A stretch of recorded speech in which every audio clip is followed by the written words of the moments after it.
Uhali gani mtazamaji wa SAUT TV, karibu katika taarifa ya habari tuliyokuandalia kwa siku ya hii leo. Na miongoni mwa taarifa tulizonazo ni pamoja na wanafunzi wa Chuo Kikuu cha Mtakatifu Agustino Campus Kuu ya Mwanza wameeleza maandalizi yao kuelekea mitihani ya mwisho ya muhula wa kwanza. Na katika habari za kimataifa, maporomoko ya mgodi wa madini kaskazini mwa Jamhuri ya Kidemokrasia ya Kongo yaua watu 6. Na kwa upande wa michezo, wadau wa soka jijini Mwanza wameiomba serikali kuishika mkono Twiga Stars kwenye michuano ya WAFCON nchini Morocco. Kwa hayo na mengine mengi, ongozana nami Daniel Samuel nitakaye kusomea habari za kitaifa na kimataifa. Joyce Pakomi atakusomea habari za kibiashara, na katika michezo tutakuwa naye Matrida Emilio.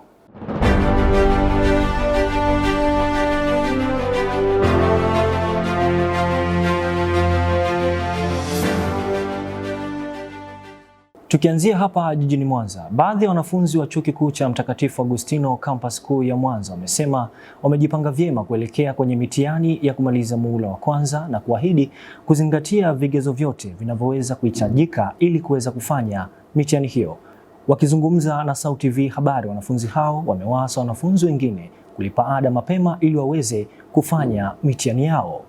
Tukisalia hapa jijini Mwanza, baadhi ya wananchi mtaa Malimbe wilaya Nyamagana mkoani Mwanza wameeleza kutengewa siku maalum ya kusikiliza kero za wananchi kutasaidia kutatua changamoto zao kwa haraka.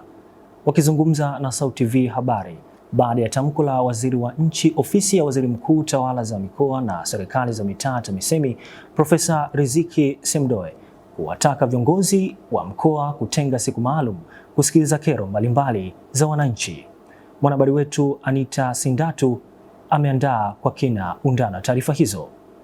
Katika kuelekea kumaliza muhula wa kwanza katika Chuo cha Mtakatifu Agustino, baadhi ya wanafunzi wameeleza ni maandalizi gani wamefanya katika kuelekea mtihani huo.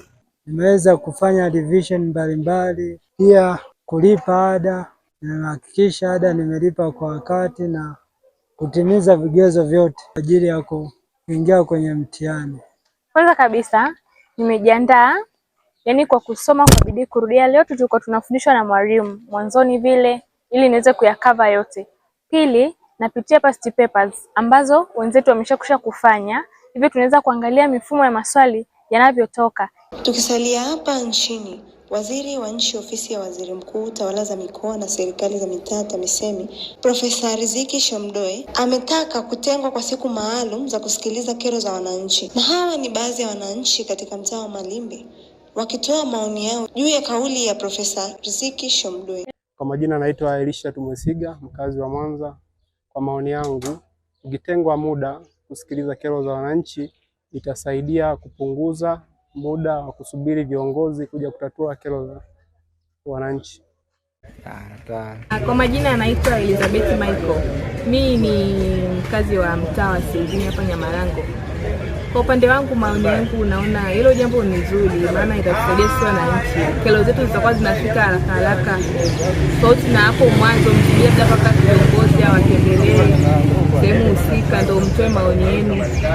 Wakitenge hilo siku itakuwa ni nzuri, itasaidia kutatua matatizo kwa haraka.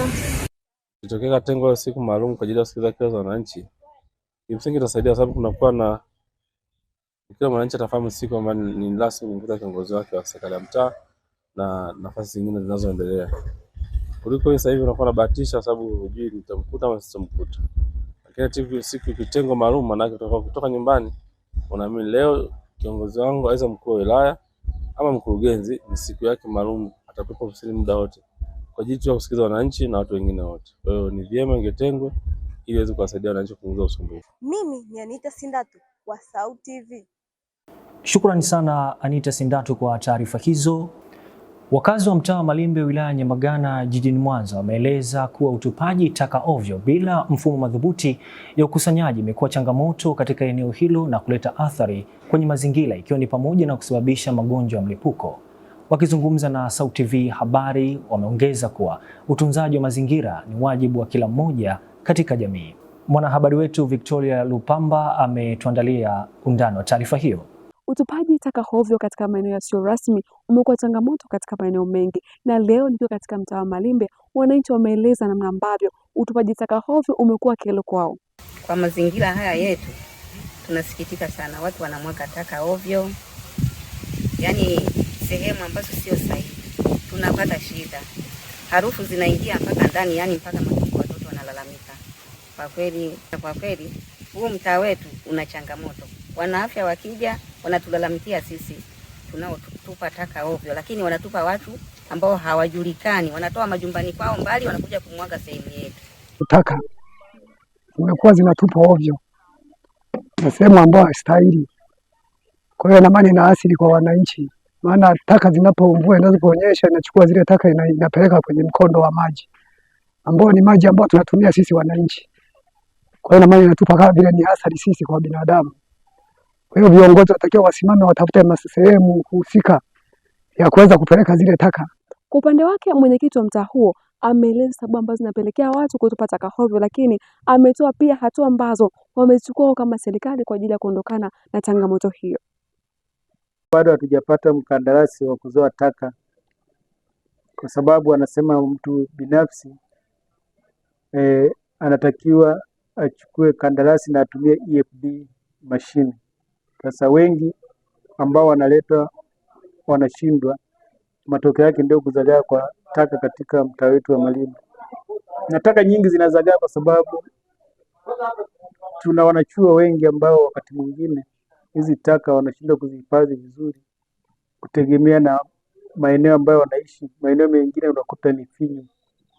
Sasa zinapokuwa zimezolewa, wanapewa vijana ambao wanakwenda kuzitupa holela katika maeneo mbalimbali, au wahusika wenyewe nyakati za usiku wanakwenda wanazitupa popote bila kujali utaratibu wa utunzaji wa taka. Sisi wito wetu kwa wanajumuiya ya Malimbe, ikiwemo wale wanafunzi wa chuo kikuu ambao wanaishi katika mtaa wa Malimbe, ni kutengeneza tabia au kuwa na tabia njema ya kuhakikisha kwamba taka zote zinahifadhiwa katika eneo husika. Na kuhusu suala la mkandarasi wa kuzoa taka, tayari tulishawasiliana na halmashauri ya jiji la Mwanza. Tunasubiri sasa watupe tena utaratibu mwingine wa kutuwezesha kupata mkandarasi wa kuzoa taka kwa ajili ya kudumisha usafi na afya za wananchi katika mtaa wetu. Mpenzi mtazamaji wa SAUT TV, na hayo ni maoni ambayo wananchi wa mtaa wa Malimbe wameyatoa kutokana na swala zima la utupaji wa taka hovyo. Lakini pia kwa upande wake mwenyekiti wa mtaa huo ameeleza hatua ambazo wamechukua kama serikali kwa ajili ya kukabiliana na changamoto hiyo. Nikiripoti kutoka hapa mtaa wa Malimbe, mimi ni Victoria Lupamba wa SAUT TV. Asante sana Victoria Lupamba kwa taarifa hiyo. Na mtazamaji wa SAUT TV, tupate mapumziko mafupi, tukirejea ni habari za kimataifa.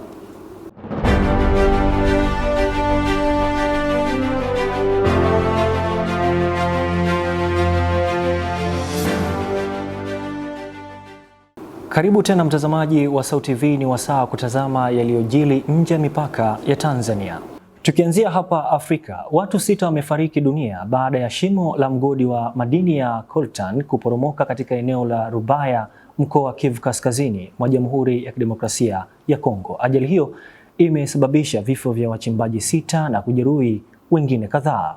Na kwingineko Mashariki ya Kati, mvutano wa kijeshi baina ya Israel na Iran umeingia siku ya 5, huku mashambulizi ya anga na makombora yakiripotiwa katika miji mbalimbali huko Mashariki ya Kati. Licha ya juhudi kadhaa zilizofanywa na nchi mbalimbali kutaka nchi hizo kusitisha mapigano na kuketi katika mazungumzo ya amani, bado nchi hizo zimeendelea na vita, huku Iran ikisema haitarudi nyuma. Mwandishi wetu Yongwe Damas ameeleza kwa kina juu ya taarifa hizo za kimataifa.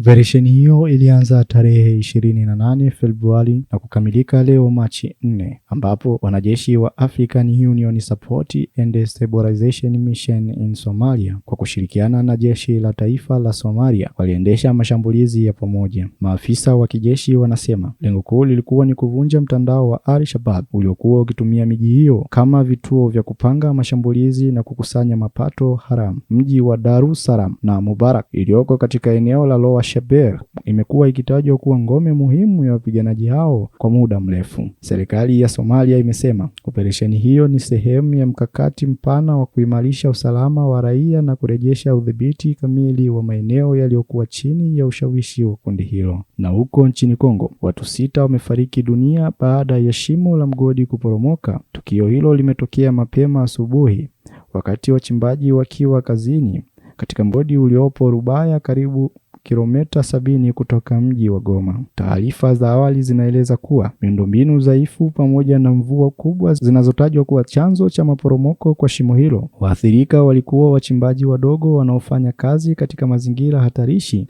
bila vifaa vya kisasa vya usalama. Maafisa wa eneo hilo wanasema juhudi za uokoaji zimekamilika, huku mashirika ya haki za binadamu yakitaka kuimarisha kwa usalama katika sekta ya uchimbaji madini mashariki mwa demokrasia ya Kongo. Na huko Mashariki ya Kati, mapigano ya Israeli na Irani yameingia siku ya 5 mfululizo. Ripoti zinaeleza kuwa mashambulizi yamelenga miundombinu ya kijeshi katika mji mkuu wa Tehran, huku Irani ikijibu kwa kurusha makombora kuelekea maeneo ya Israel. Mvutano huo umehusisha washirika wa pande zote mbili, hali inaongeza hofu ya kusambaa kwa mzozo huo katika ukanda mzima wa Mashariki ya Kati. Wachambuzi wa siasa za kimataifa wanasema chanzo kikuu cha mgogoro huo ni mvutano wa muda mrefu kuhusu masuala ya usalama wa kikanda na sera za kijeshi. Jumuiya ya kimataifa imeanza kutoa wito wa kusitisha kwa mapigano ili kuzuia athari zaidi za usalama wa dunia na uchumi wa kimataifa, hasa katika usafirishaji wa mafuta. Mimi ni Yongwe Didama wa SAUT TV. Shukrani sana Yongwe Damas kwa taarifa hizo za kimataifa. Tupate mapumziko mafupi, tukirejea ni habari za biashara na Joyce Pakomi. Endelea kusalia nasi. Wiki hii kwenye Kioo cha Mwanamke. Kutoka nyumbani hadi ziwani, mwanamke pia anaweza kujihusisha na ufugaji wa samaki. Tukiwa ndani ya Ziwa Victoria, maeneo ya Kisoko Luchelele. Usishangae ni ndani ya Kioo cha Mwanamke wiki hii. Endelea kukaa nasi uweze kujua wiki hii kunani. Kila Alhamisi saa 11 kamili jioni kupitia Instagram, Facebook na TikTok @SAUTVTZ.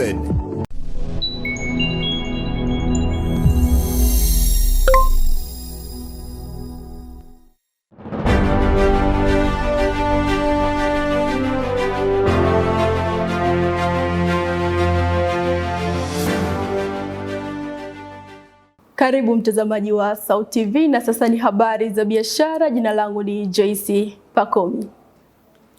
Baadhi ya madereva bodaboda mkoani Mwanza wameeleza changamoto mbalimbali wanazokutana nazo katika biashara zao, ikiwemo kuharibika kwa barabara hususan kipindi hiki cha mvua. Kadhalika madereva hao wameiomba serikali kuboresha miundombinu ya barabara ili kuepuka ajali na kuendeleza uaminifu kwa wateja wao. Na biashara kimataifa, hali ya soko la nishati duniani imechukua taswira mpya ambapo bei ya mafuta imepanda kwa kasi kufuatia ongezeko la mvutano wa kijeshi baina ya Iran na Marekani katika eneo la Mashariki ya Kati, hali iliyozua wasiwasi kuhusu usalama katika usambazaji wa mafuta kwenye masoko mbalimbali ya kimataifa. Kwa taarifa hizi za biashara tuungane naye mwanahabari wetu Abdusami Hawanga. Katika kipindi hichi cha mvua kumekuwa na mabadiliko katika shughuli mbalimbali za kijamii. SAUT TV tumefika hapa katika moja ya kituo cha bodaboda mkoani Mwanza kutaka kufahamu hali ilivyo kwa hivi sasa, hususan katika biashara ya bodaboda kipindi hichi cha mvua. Kwa majina naitwa Baraka, dereva bodaboda. Kipindi hiki cha mvua, changamoto inayojitokeza hapa sawa ni ile wateja wengi wanakuwa yani hawatoki kwenda vipindi, kwa sababu hapa tunao abiria kuwapeleka chuo, kwa wengine wanakuwa wavivu kutoka ndani, tunajua baridi na matope tope nini, kwa hela zinapungua. Alafu kitu kingine, mvua inakuwa changamoto, kwa muda mwingine mvua inakuwa inanyesha kubwa, umeona, huwezi kuendesha kwa mvua, umeona, kwa inakuwa inawia ugumu sana kufanya. Majina naitwa Daudi Joni, ni dereva boda hapa Masha. Boda kipindi hiki cha mvua inakuwa na changamoto kwa sababu abiria huwa hatupati kwa sana. Pengine abiria huwa wanapenda sana boda, labda ukiwa na mwamvuli ndio wanakuwa na nanili, wanapendelea sana kupanda na nini. lakini changamoto zaidi inayotukumba sisi mabodaboda ni kipindi ambacho kinakuwa na mvua sana, labda isiyoisha, mvua ambayo inaweza kanyesha ile kwa muda mrefu, abiria huwa hawapatikani.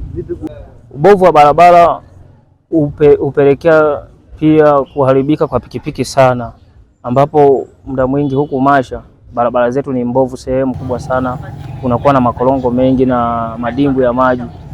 Mfano hii barabara inayoelekea chuo, kutana nayo kipindi cha mvua ni kama hivyo, na muone mvua kisha nyesha, asilimia kubwa inatumia njia kutoka Masha kwenda chuo, kama hivyo maji yanajaa, barabara hii sio alama. Hiyo ni changamoto kubwa, na pia kuna abiria na kuwa kidogo ni changamoto kipindi cha mvua. Kwa hiyo kama hivyo challenge kama hiyo. Na katika habari za biashara kimataifa, bei ya mafuta ghafi imeendelea kupanda kwa kasi katika masoko ya dunia kufuatia kuongezeka kwa mvutano wa kijeshi kati ya Marekani, Israel na Iran, hali iliyosababisha hofu ya kukatika kwa usambazaji wa nishati kutoka Mashariki ya Kati. Taarifa zinaeleza kuwa mapigano hayo yameathiri miundombinu ya nishati katika eneo hilo, huku njia muhimu ya usafirishaji wa mafuta ya Hormuz ikiripotiwa kufungwa kwa muda, jambo linalohatarisha takribani ya theluthi moja ya uzalishaji wa mafuta duniani. Wachambuzi wa masoko wanasema kuwa mgogoro huo wa kisiasa ndio kichocheo kikuu cha ongezeko la bei kwa sasa, na wanaonya kuwa mwelekeo wa kupanda unaweza kuendelea iwapo hakutakuwa na dalili za kupungua kwa mvutano huo. Wakati huo huo, Iraq ambayo ni miongoni mwa wazalishaji wakubwa wa mafuta ndani ya OPEC imelazimika kupunguza uzalishaji wake kutokana na changamoto za kuhifadhi na ukosefu wa njia salama za kusafirisha mafuta kwenda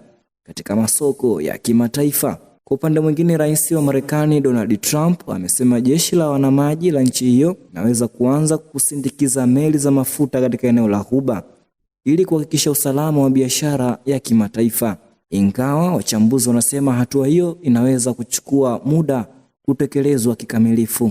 Katika kukabiliana na hali hiyo, baadhi ya mataifa kama India na Indonesia yameanza kutafuta vyanzo mbadala vya nishati, huku viwanda kadhaa vya kusafisha mafuta barani Asia vikibadili ratiba zao za uzalishaji ili kuhimili athari za msukosuko huo wa kimataifa. Abdulsami Hawanga, SAUT TV. Asante sana Abdulsami Hawanga kwa taarifa hizo za biashara. Mtazamaji, ni mwisho wa taarifa za biashara tulizokuandalia kwa siku ya leo. Tupate mapumziko mafupi, tukirejea ni habari za michezo na Matilda Emilio. Endelea kutazama SAUT TV, mimi ni Joyce Pakomi. Wiki hii kwenye Extra Time.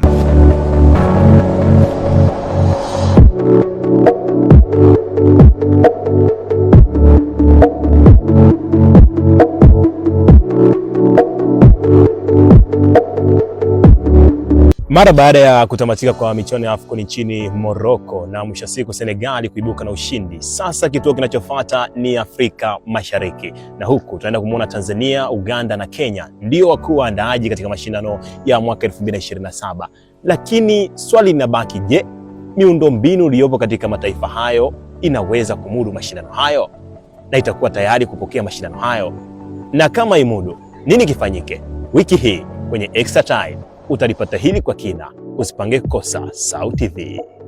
Kufuatilia Extra Time kila Alhamisi saa 11 kamili jioni kupitia Instagram, Facebook na TikTok @SAUT TV TZ.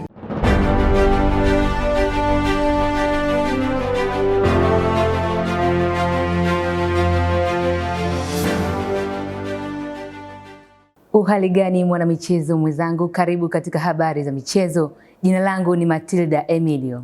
Baadhi ya wadau wa soka kutoka mkoani Mwanza wameeleza kuwa serikali inapaswa kuwa na mipango thabiti ya kuongeza hamasa kwa mashabiki pamoja na wachezaji wa timu ya wanawake Twiga Stars ili iweze kufanya vyema kwenye mashindano ya AFCON 2026 yatakayofanyika nchini Morocco. Na katika uga za kimataifa, klabu ya Barcelona imetupwa nje kwenye mashindano ya Copa del Rey baada ya kufungwa jumla mabao 4-3 dhidi ya Atletico Madrid katika michezo yote miwili.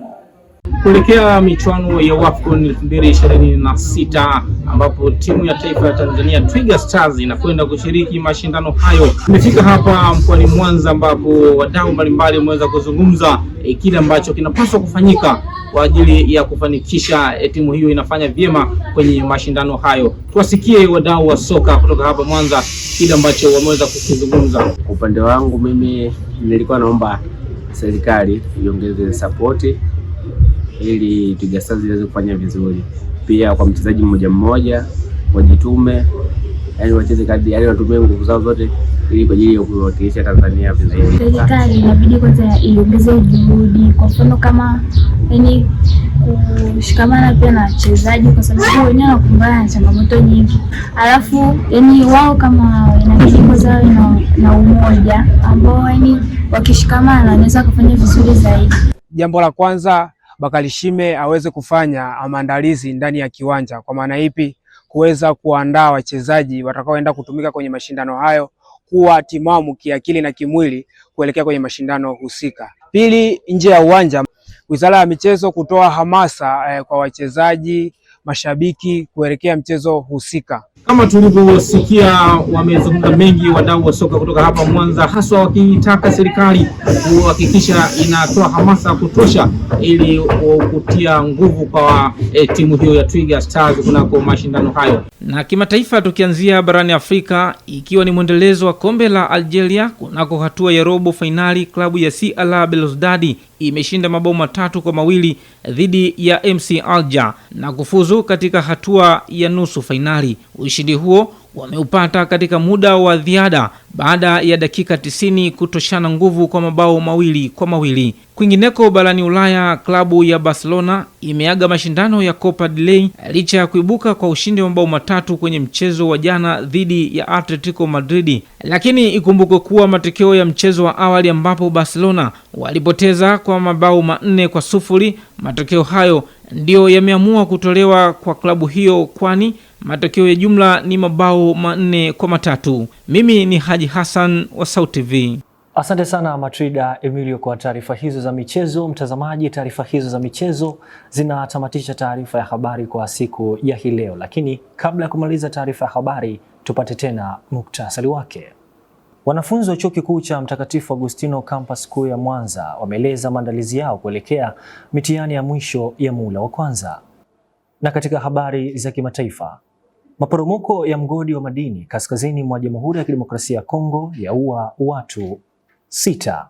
Na kwa upande wa michezo, wadau wa soka jijini Mwanza wameiomba serikali kuishika mkono Twiga Stars kwenye michuano ya AFCON nchini Morocco. Na kufikia hapo sina la ziada. Kwa niaba ya wote walioshiriki kuandaa taarifa ya habari, jina langu ni Daniel Samuel, nikutakia utazamaji mwema wa vipindi vingine hapa Sauti TV.